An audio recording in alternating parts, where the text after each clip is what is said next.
같이 한 목소리로 읽겠습니다. 골로새서 3장 15절에서 17절 시작. 그리스도의 평강이 너희 마음을 주장하게 하라. 너희는 평강을 위하여 한 몸으로 부르심을 받았나니 너희는 또한 감사하는 자가 되라. 그리스도의 말씀이 너희 속에 풍성히 거하여 모든 지혜로 피차 가르치며 권면하고 시와 찬송과 신령한 노래를 부르며 감사하는 마음으로 하나님을 찬양하고 또 무엇을 하든지 말에나 일에나 다 주 예수의 이름으로 하고 그를 힘입어 하나님 아버지께 감사하라. 아멘. 명절 연휴가 시작이 되었습니다. 가야 할지 말아야 할지. 어떤 현수막에 보니까 불효자는 옵니다 이렇게 써있더라고요. 그러니까 불효자는 고향에 와서 오미크론을 전파할 수도 있다, 뭐 이런 뉘앙스겠죠. 방역은 어쩔 수 없어요. 방역은 막아야 하고, 그럼에도 우리는 그 안에서 또 일상을 살아야 하고, 여러 가지 불안 요소가 있습니다. 그래서 우리에게 가장 필요한 은혜가 평안이 아닐까 싶습니다. 아까 우리 목사님 통해서 인사했죠. 새해 복 많이 받으십시오. 복하면 대부분 사람들이 떠올리는 게 뭐죠? 돈. 근데 지금 돈이 많아도 어떻게 됩니까? 코로나를 없앨 수가 없어요. 세상에 돈이 없어서 코로나를 못 없애는 게 아니에요. 군사력이 없어서 코로나를 못 없애는 게 아니고, 미련해서 코로나를 못 없애는 게 아니에요. 이 상황 속에서 우리에게 정말 필요한 은혜와 복은 뭐냐? 평안인 줄로 믿습니다. 우리 옆 사람에게 다시 한번 쭉 갑시다. 새해 복 많이 받으세요. 새해 복 많이 받으세요. 그 복이 여러분의 평안이기를, 여러분의 삶에는 우울함도 없고 두려움도 없고 공포감도 없어지는 완전한 평화가 허락되기를 주님의 이름으로 축원합니다. 그런데 이 새해 복 많이 받으세요, 우리가 지난 한 달 전부터 막 많이 들어왔던 이야기이기도 해요. 그런데 벌써 한 달이 지나가 버렸고요. 새해를 보다 멋지게 살아보고자 해서 말씀도 땅의 것을 쳐다보지 말고 땅의 지체를 죽이고 새 사람을 입자, 새롭게 살자. 그래서 여기도 바뀌었잖아요. 2022년 새 사람 된 여러분의 뭐를? 상황은 그대로예요.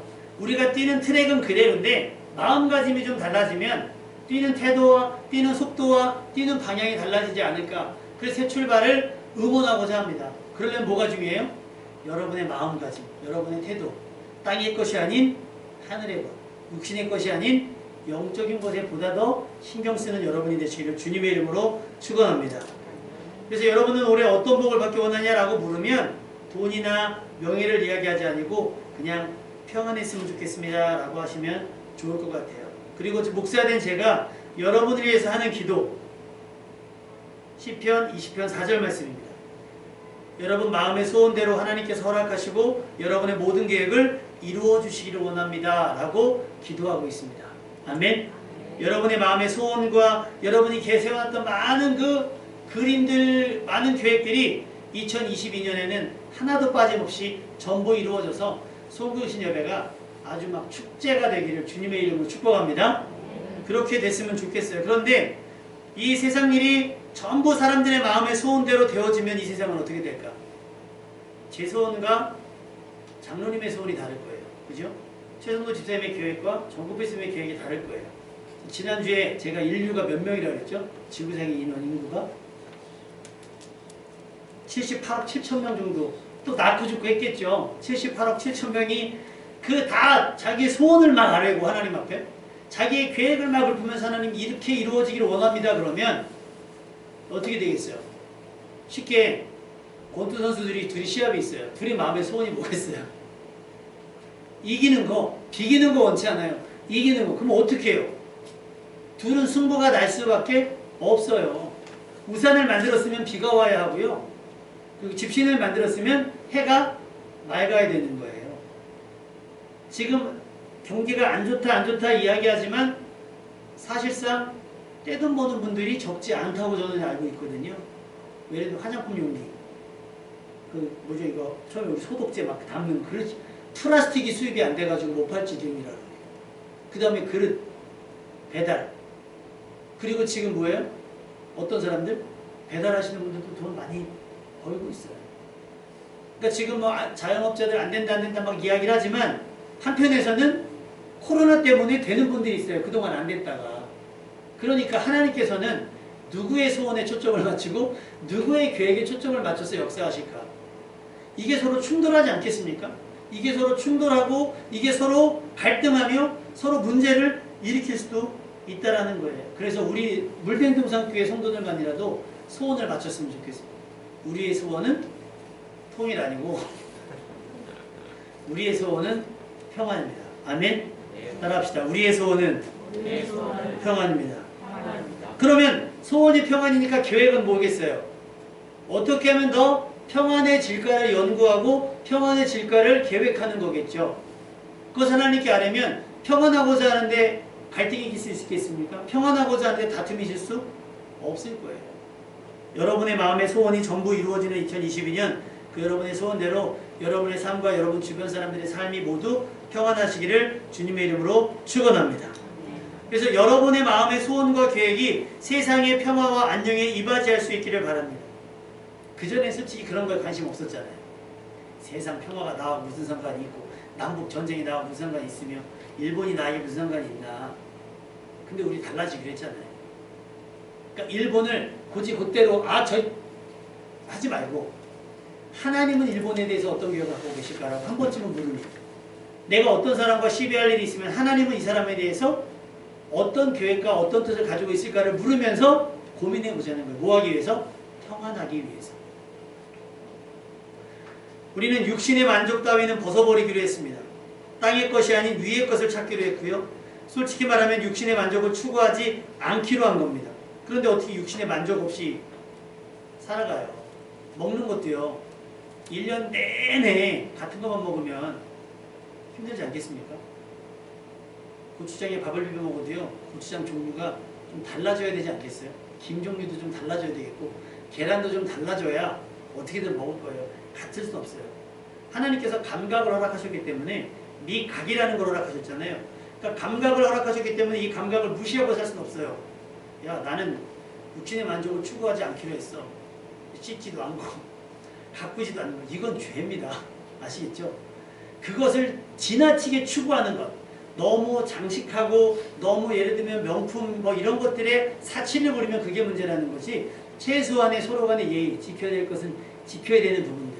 그리고 기왕이면 내가 멋을 내기보다는 그것으로 누군가의 굶주림을 해결할 수 있다면 그쪽으로 이렇게 좀 관심과 행동을 바꿔보자. 이것이 우리가 2022년을 맞이하면서 가져야 할 태도라고 하는 거겠죠.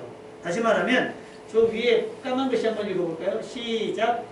세상 즐거움 다 버리고 구원의 즐거움으로 살다. 이렇게 인쇄를 했더니 즐거움으로 살다? 즐거움으로 산다? 뭐가 맞는지 모르겠어요. 그 인터넷으로 그 국어사전 찾아봤는데 다 달라서 그냥 말기만 알아들으시면 되겠죠. 세상 즐거움, 만족을 추구하기보단 이제부터 올해는 뭐요? 구원의 즐거움이 어디에 있을까?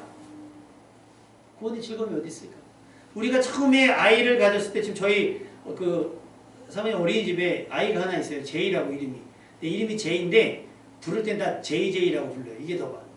근데 얘가 6개월 때 왔거든요. 근데 이제 막 서 있어요.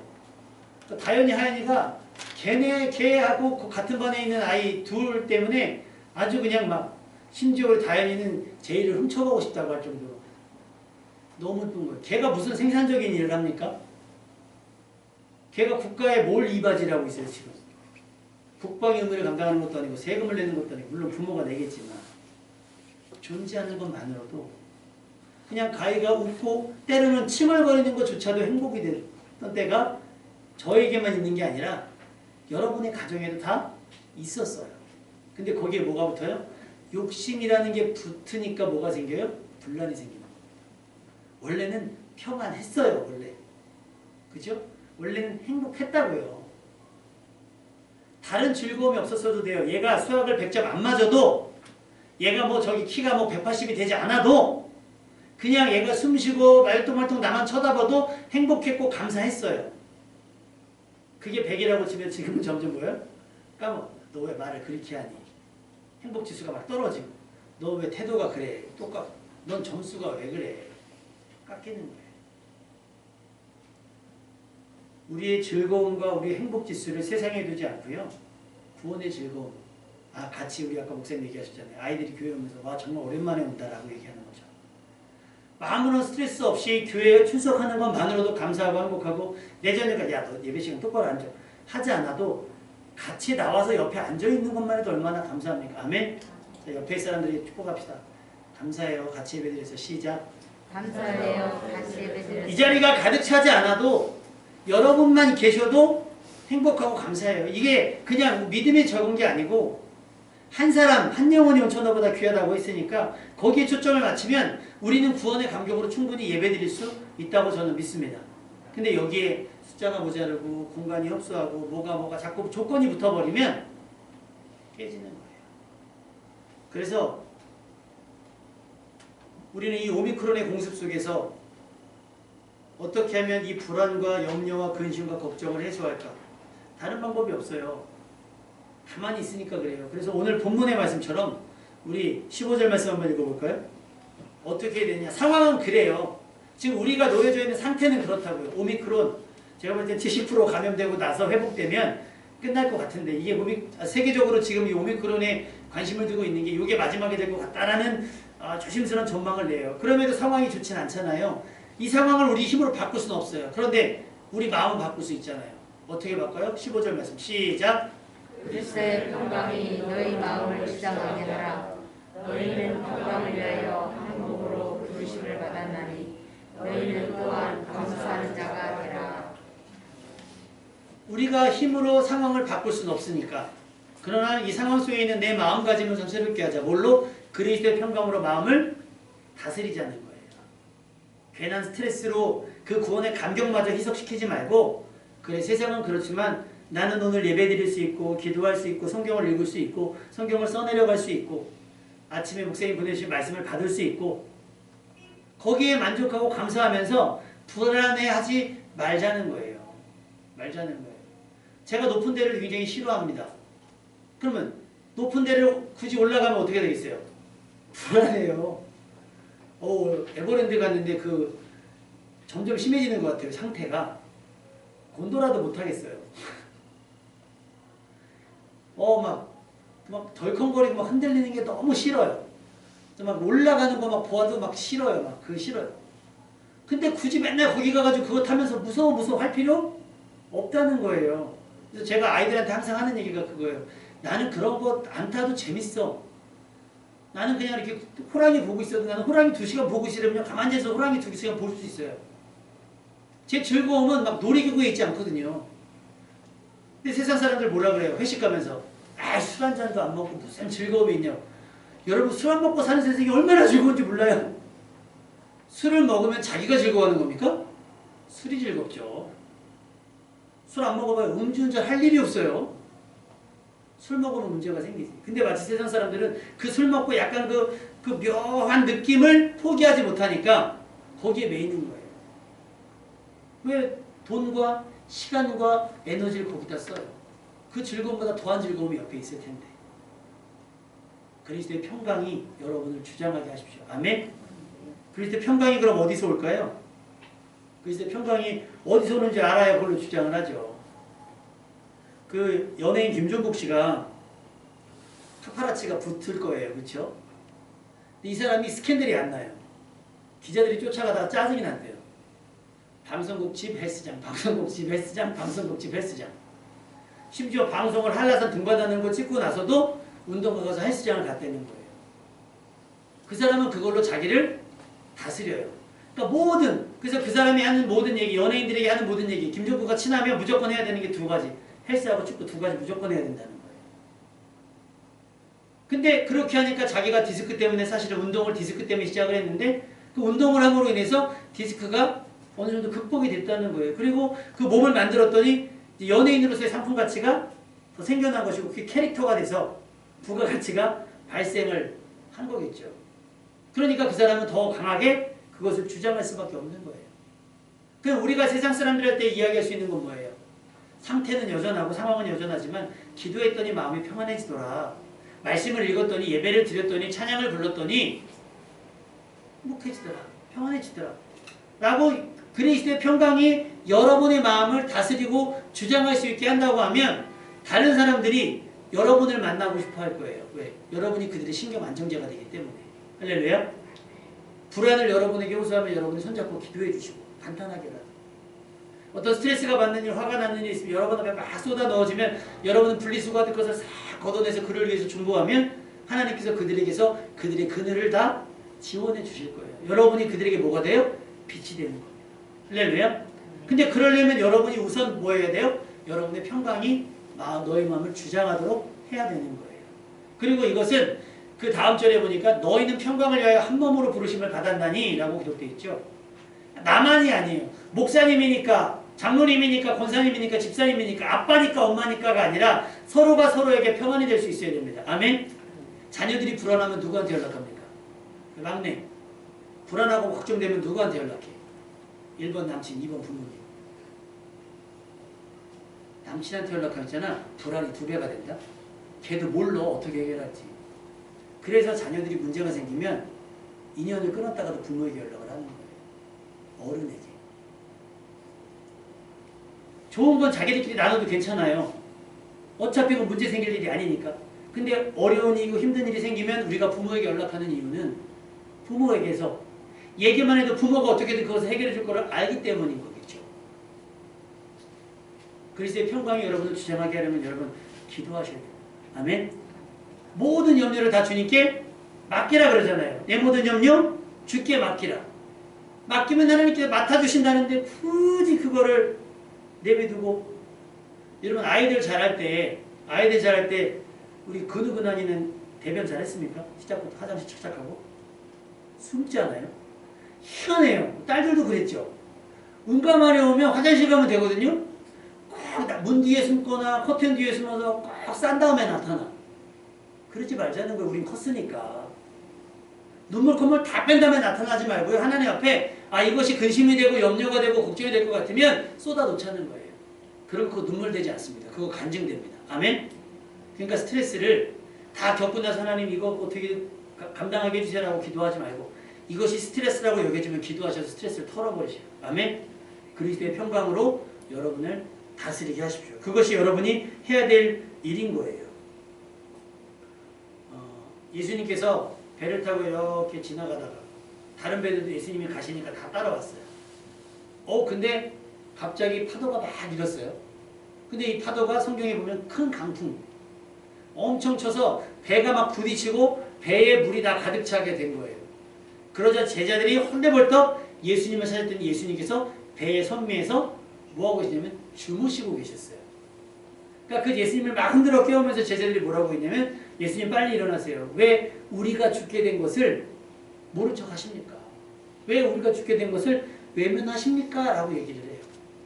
그래서 예수님께서 일어나셔서 바람과 바다를 꾸짖으셨어요. 잠잠해 이제 그만 그랬더니 바람과 파도가 다 잠잠했어요. 제자들이 깜짝 놀라죠. 저 사람이 누군데 바다와 바람마저 순종하는가. 그때 예수님께서 제자들에게 이렇게 책망을 합니다. 왜 믿음이 없느냐? 왜 믿음이 없느냐라고 했어요. 여러분 그 배 안에 어부가 몇 명이었을까요? 예수님의 제자들 중에 전직이 제자가 되기 전에 직업이 어부인 사람들이 있어요. 그 배 수없이 타본 사람일 것이고 웬만한 바람과 파도는 다 맞서봤던 사람들인데 그들이 두려움을 느낄 정도라고 한다면 이것은 그들이 감당할 수 없는 일이기 때문에 예수님께 달려갔을 거예요. 그리고 간구하죠. 우리가 죽게 된 것을 왜 모른 척 하십니까?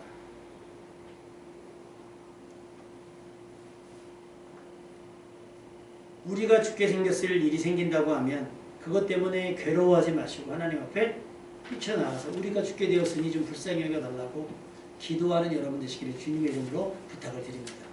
그러면 여러분의 삶에서 우울함과 불안함과 근심과 걱정이 사라지게 될 거예요. 예수님께서 말씀하실 거거든요. 잠잠하라. 그쳐라.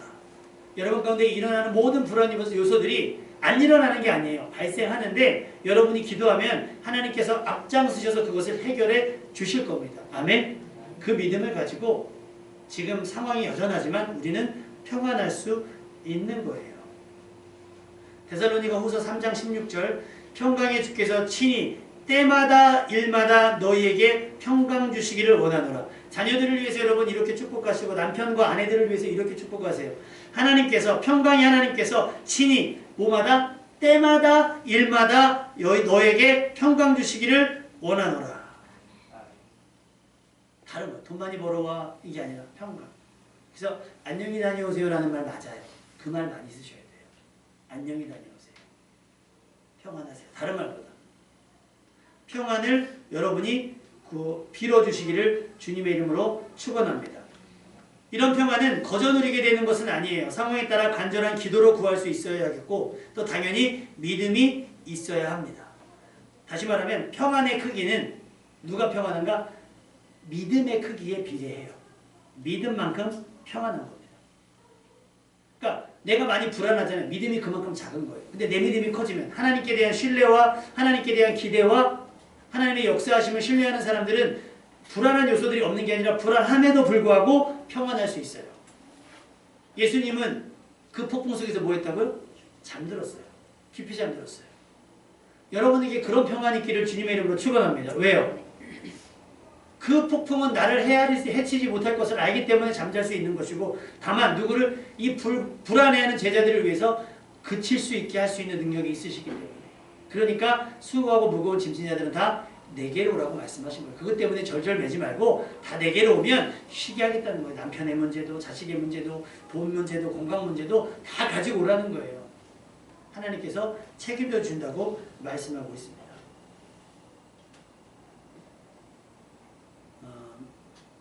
믿음으로 여러분의 평안이 불안과 염려로 가득 차 있는 여러분의 일상을 바꿔갈 수 있었으면 좋겠습니다. 찡그림이 덜하고 큰 소리가 덜하고 짜증과 분노와 신경질이 덜한 인생 되시기를 바랍니다. 아까 말씀드렸죠? 믿음의 크기는 평안의 크기는 뭐하고 비례한다고요? 평안의 크기는 믿음의 크기와 비례해요. 그럼 믿음은 뭐에 비례하겠어요?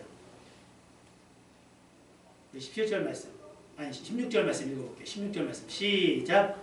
그리스도의 말씀이 너희 속에 풍성하게 하여 모든 지혜로 피차 가르치며 분별하고 시와 찬송과 신령한 노래를 부르시며 감사하는 마음으로 하나님을 찬양하고 15절에 보면 그리스도의 평강이 라고 시작이 되죠.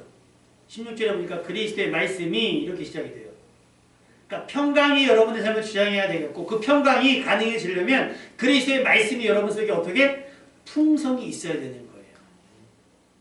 여러분 통장에 돈이 많으면 마음이 넉넉합니다. 그렇죠? 넉넉해요. 운전하시는 분들은 기름 만땅 딱 채우고 나면 한 것처럼 통장에 돈이 없으면 근데 반대로 없으면 불안하고 무슨 일이 생길까봐 불안해. 돈이 많으면 무슨 일이 생기는 거 별로 두렵죠. 돈이 많으면 차가 가다 꽝 부딪히면 아이 까짓 거 하나 버리고 새로 사지 이래요. 그러니까 담대해지고 평안해집니다. 웬만한 거에 짜증을 안 내요. 전에 그 압구정동에 있는 그 성형외과 하시는 집사님한테 들은 얘기가 그분이 여기 근처에서 일을 하다 보니까 진짜 부자와 가짜 부자가 나눠진다는 거예요. 그러니까 진짜로 돈이 많아서 부자인 사람과 그 근처에 살면서 세내고 살면서 부자인 척 하는 사람이 나뉜다는 거예요. 접촉사고가 나잖아요. 접촉사고가 나면 부자인 척 하는 사람들 내려가지고 난리를 친대요. 이 차가 얼마짜린데 이 사람 운전 어떻게 막 그런대요. 그러니까 변상을 받아내야 이 차를 고치니까. 근데 진짜 부자는요. 거기서 사고 낸 사람이 딱 내려가지고 딱 얘기하면 창문 열고 많이 놀라시죠? 제가 처리할 테니까 가십시오. 왜냐면 그들은 차 수리비보다 뭐가 자신들의 인격과 품위가 더 중요한 거예요. 여유가 있는 거죠. 이 차까지 고치는 거. 옛날에 이건희 씨 차를 어떤 분이 문 열다가 차를 착콕을 했는데 문콕을 했는데 그 문짝 하나 고치는데 차값보다 비싸잖아요. 그 차가. 기사가 막 안절부절하는데 이건희 씨가 뭐하냐고 빨리 가자고. 사장님, 회장님 이거 어때? 빨리 가자고. 우리가 떠주면 빨리 가자고. 이런다는 거예요. 이건희 씨가 차 사러 간 얘기 아시죠? 처음으로 영업사원이 착각했는데 이건희 씨가 차를 좋아하니까 차 사러 갔다 했더니 저 죄송한데 혹시 캐피탈 알고 계시냐고. 대출해서 차 사라고 회장님인지도 모르고 그랬다는 거예요. 근데 이건희 씨 아무것도 몰라요. 그렇게 합시다. 왜? 뭐가 할지 상관없어요. 차는 난 살 돈이 넉넉하니까 캐피탈을 하든 뭐 2부이자 3부이자 사채를 쓰든 자기는 아무런 문제가 될 게 없거든요. 그게 여유인 거예요. 백화점을 가면 돈 있는 사람은 여유로워요. 입어도 보고 벗어도 보고 물어도 보고. 근데 돈 없는 사람은 어떻게 돼요? 이렇게 가격 보고 누가 오면 마치 나랑 안 맞는 것처럼 덜 평안하잖아요. 사실은 덜 평안하잖아요. 그러니까 세상 사람들은 돈으로 그런 걸 여유를 사지만 우리는 돈이 아니라 뭘로요? 믿음으로 평안을 누리지 않는 거예요. 근데 그 믿음이 어디서 나와요? 하나님의 말씀의 양. 하나님의 말씀을 믿는 믿음만큼 평안해질 수 있다는 거예요. 어떤 상황에서도 흔들리지 않을 수 있다는 거겠죠. 로마서 10장 17절 믿음은 들음에서 나며 들음은 그리스도의 말씀으로 말미암았으니까 말씀을 많이 들으세요. 말씀을 많이 읽으시고 말씀을 많이 암송하세요. 그러면 귀신같이 이 귀신같이라는 표현이 그러네. 교회에서 기가 막히게 여러분의 삶이 평안해지는 것을 경험하실 겁니다. 어떤 분들은 그래요. 맥주 한 잔 안 마시면 잠 못 자는 사람이 있어요. 그거 키우면 병됩니다. 기도하세요. 맥주를 접어두고 기도하시고 성경을 읽으세요. 역대상하를 읽으시면 잠이 금방 와요. 사람 이름이 막 쏟아져 나오는데 도대체 이 사람들이 어디서 사는 사람들이야 막 그래요. 시편 읽어보세요. 그 말이 그 말 같고 그 말이 그 말 같은데 막 읽어보세요. 잠언 읽어보시고 또 아가서 읽어보시면 약간 야릇하면서도 아름다운 그런 드라마 한 편보다 나올 수 있어요. 괜히 박 선생 이런 거 보면서 스트레스 받지 말고. 저는 그 드라마 이렇게 가끔 이렇게 눈여겨 이렇게 흘겨봤는데 정상인 사람이 한 명도 없어 거기. 정상인 사람 누구 있어요? 주말 드라마 나오는 주인공 중에서. 그 나이 제일 많은 사모님 있잖아요. 금괴 잃어버리신 분. 그분이 제일 비정상인 것 같고 그 누구야? 그 일했던 사람도 이상한 것 같고 회장도 이상하고 단단이도 이상하고 단단이 엄마도 이상하고 단단이 아빠도 이상하고 그 단단이 아빠랑 사는 그 오현정 씨도 이상하고 그거 보면서 뭐에 스트레스 받냐고. 그런 거 말씀에서 평강을 찾아가시기를 주님의 이름으로 축원합니다. 괜히 보면서 어떤 권사님이 막 울길래 어떤 목사님이 왜 이렇게 무슨 일이 생겼냐고 기도 끝나고 물어봤더니 왜 이렇게 우세요 했더니 주인공이 죽게 생겼다고 살려달라고 기도하는 권사님도 있대요. 세상에. 감정이입이 돼가고 자식들이 얼마나 연락을 하냐면 권사님이 그냥 TV 드라마에 이 감정이입이 돼서 자기 딸 죽는 것처럼 새벽 기도하면서 그 딸 그 주인공 살려달라고 기도하겠어요. 거기서 평안을 찾지 말고 여러분 하나님의 말씀에서 평안을 찾아갈 수 있기를 바랍니다. 하나님의 말씀을 안다는 건 단순히 공식, 수학 공식 외우듯이 아는 게 아니고요. 요한복음 14장 21절부터 24절에 보면 나의 계명을 지키는 자라야 나를 사랑한다라고 예수님께서 정확하게 말씀하셨어요. 아는 게 아니라 그래서 말씀을 많이 알려고 하는 것보다 아는 말씀을 지키려고 하는 것이 더 중요해요. 아는 말씀을 지키려고 할 때 그것이 여러분의 평강이 됩니다. 아멘. 그리고 그것이 여러분의 말씀에 순종할 때 그것이 여러분의 형통함이 될 줄로 믿습니다. 그래야 평강한 거 아닙니까? 평안하잖아요. 여러분 복권 같은 거 살 때 손 떨릴 거예요. 뽑기 어렸을 때 해보셨으면 500원 내고 1000원 내고 이렇게 하나 뽑으면 막 할 거예요. 당첨될까 봐. 그죠? 당첨될까 봐. 기대와 소망이 있어요. 안 되죠. 안 돼요. 우리가 세상 가운데 그렇게 두근거릴 필요 없이 우리는 어떻게 해요? 아예 전 대놓고 하나님 앞에 은혜를 구하면 그런 어떤 초조함 없이도 여러분이 평안을 누릴 수 있고 응답을 경험할 수 있게 됩니다. 그러니까 하나님의 말씀에 대한 태도를 분명히 하십시오. 그 분명한 태도만큼 여러분의 평안이 되고 여러분에게 형통함이 될 줄로 믿습니다. 시편 1편에 기록되어 있는 복 있는 사람은 악인의 길을 따르지 않고 죄인들에게 서지 않고 오만한 자들의 자리에 앉지 않게 된다. 왜요? 여호와의 율법을 즐거워하여 그 율법을 주야로 모하기 때문에 묵상하기 때문에. 그래서 아까 우리 첫 번째 찬양 부른 거 있죠. 하나님의 말씀을 묵상하니까 어떻게 됩니까? 저는 시냇가에 심은 나무가 철을 따자 열매를 맺으며 그 잎사귀가 마르지 아니함 같으니 그가 하는 모든 일이 다 형통하리라. 할렐루야. 그러니까 평강은 기본으로 와요. 형통은 뭐예요? 옵션이. 그러니 우리가 하나님의 말씀을 듣지 않을 이유가 없고 순종하지 않을 이유가 없는 거예요. 세상 즐거움만 버릴 게 아니라 세상 방법도 버리고 어떻게 해요? 하나님의 말씀의 방법대로 따라가시고 하나님의 말씀대로 살아가시면 답이 될 겁니다. 명절 연휴가 시작됐어요. 사람들의 입에서는 명절이 시작되기 전부터 명절 증후군이라는 말이 쏟아져 나와요. 불편하다는 얘기죠. 몸과 마음이 스트레스를 받는다는 거예요. 다시 말하면 평안하지 않다는 거예요. 왜요? 내 부모를 만나고 내 친인척들을 만났는데 왜요? 서로 마음의 소원과 계획이 다 다르기 때문에, 그리고 그것으로 서로 비교하기 때문에 갈등하고, 그것 때문에 시비하고 시기하고 질투하기 때문에 그래요. 그들이 그러거나 말거나 우리는 뭐요? 그리스도의 평강으로, 하나님의 말씀으로 여러분의 삶이 채워져 있기를 주님의 이름으로 축원합니다. 그래서 여러분의 평강이 모여있는 모든 사람에게 안심이 되고, 여러분의 입술로 고백되어지는 감사가 다른 사람들에게 소망이 되고, 또 도전이 되는 명절이 됐으면 좋겠어요. 또 하나님의 말씀으로 위로하고 격려하십시오. 다른 말로 하지 마요. 여러분의 지금을 있게 한 하나님의 말씀이 드러나는 대화를 하시면 좋을 것 같아요. 그렇게 여러분의 샬롬, 여러분이 얻고 누리고 있는 그 샬롬이 여러분과 마주한 가족들에게, 또 형제들에게, 친인척들에게도 큰 평안이 될 수 있기를 주님의 이름으로 축원합니다.